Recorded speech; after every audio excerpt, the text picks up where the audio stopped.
Now, Tom Renz is an attorney in Ohio who's putting together lawsuits against the Department of Defense, where he's representing soldiers because so many have had adverse reactions and even death from this vaccine. And his argument is that, for example, myself, I have slightly less than 10 people in my circle of network, my people that I know, who are in their 30s, 40s, or 50s who've fallen over dead. And there's no answer as to why. And everyone has, more and more people are saying they're having similar experiences. Tom Renz's argument is that it cannot be unrelated, that, you know, the death rate is just skyrocketing today while we send this vaccine out, and he is linking it to the vaccine in his lawsuits.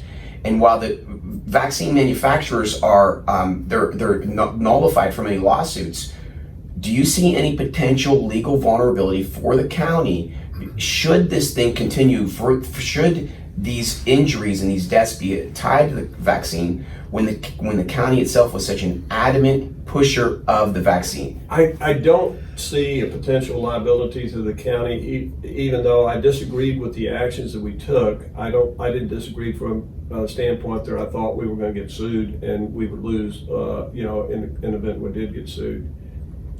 The county can claim that it's using, its best efforts based on the best evidence and best information we have at the time. The CDC has come out and approved basically what we did. So it's kind of hard for somebody to file a lawsuit and claim that we did something that, that violated people's rights, and we knew that there was we weren't certain that we weren't going to harm them in the actions we took.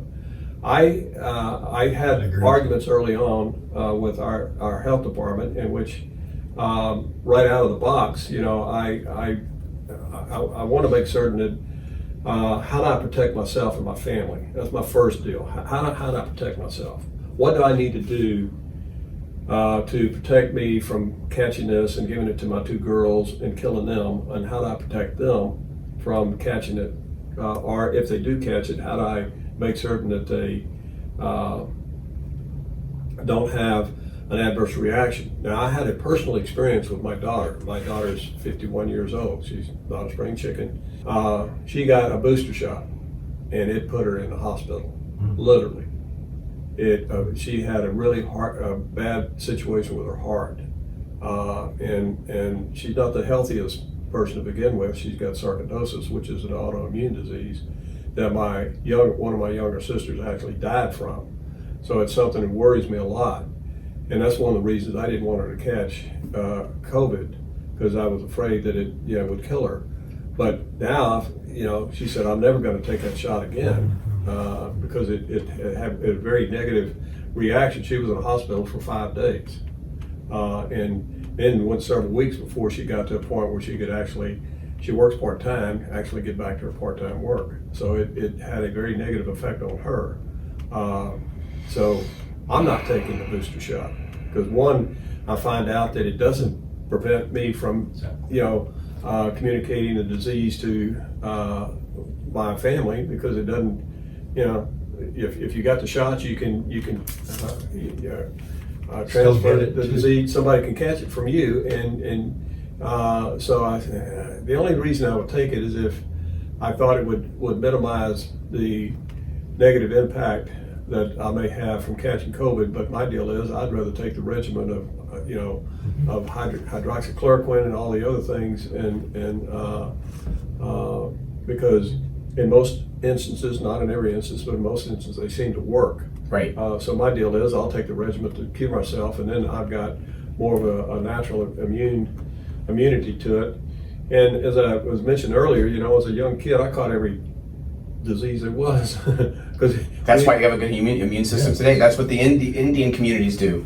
And I believe that is the case for me. I caught everything. I had the chicken pox, I had the measles, I had whatever else came along, whooping cough. I had it all as a young kid when in the 40s and 50s, because you didn't.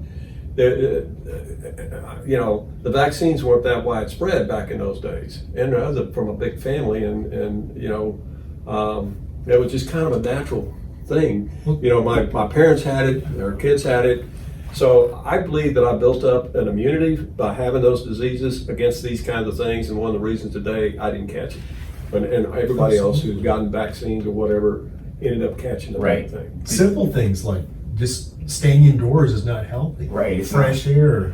sunlight, breathing oxygen, not wearing a mask. Well, the Sunlight. problem with the Exercise. strategies, early on, I said, look, here's what I see happening. This is back in, April of 20, not long after the deal hit. I said, all the studies are doing shows that it impacts the elderly who are sick. And it doesn't really bother people who are younger than, say, 65 years old, and particularly doesn't really bother the little kids. So let's isolate the sick, protect them, and let everybody else get back to their regular work. Let them Right. get back to They're- regular That's common life. sense. That's They're the way it's been mad. done for all of time.